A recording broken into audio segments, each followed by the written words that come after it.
Hi, welcome to part 1 of Small Cabinet on a Stand. We're looking at the materials I've collected so far for this project.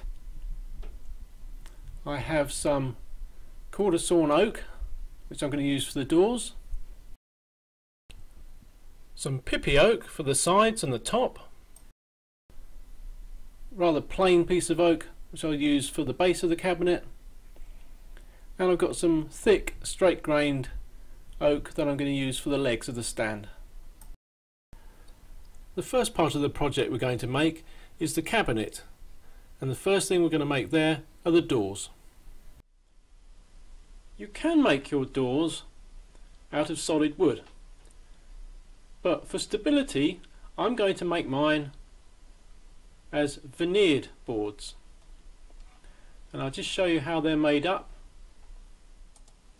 So with the door broken down, I think you can see quite clearly we have a central plywood core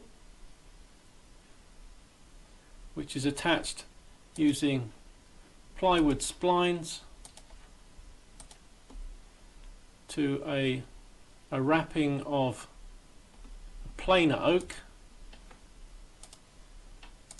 which is mitered in the corners. And once that's all glued up and flattened off, squared up, it's then covered by a pair of book-matched quarter sawn oak veneers on the front of the door and some book-matched plain oak veneers on the back of the door.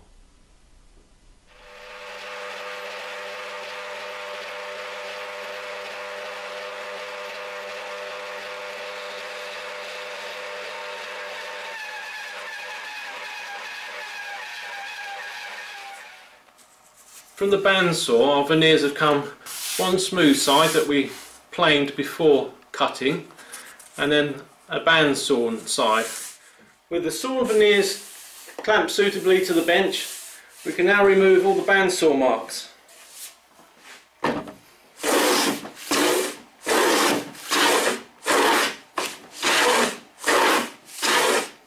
With the veneers planed nice and flat, we can lay them out ready for veneering our cabinet doors, and I've gone with a book match pattern for each door.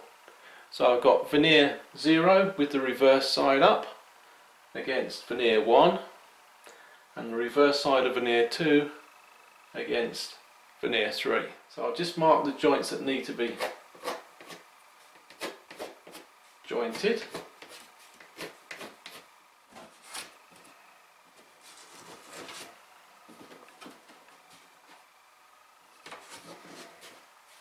Face veneers, again I'm looking at a book match here, so once again I need to prepare this joint and this joint with a hand plane back at the bench.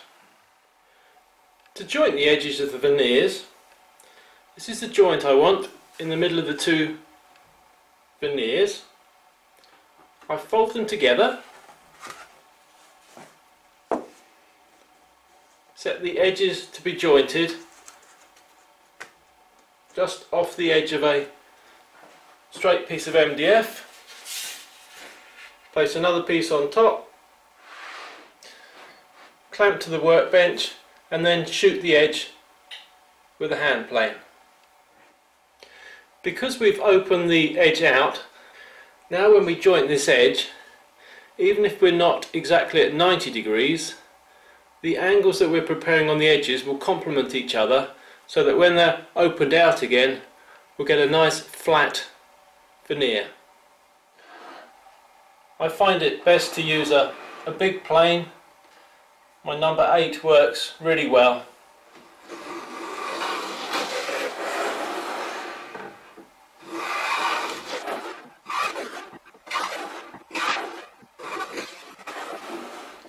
Just a few strokes, and we're taking full shavings off the edges of the veneers, and now when we open them up they should have a nice tight joint,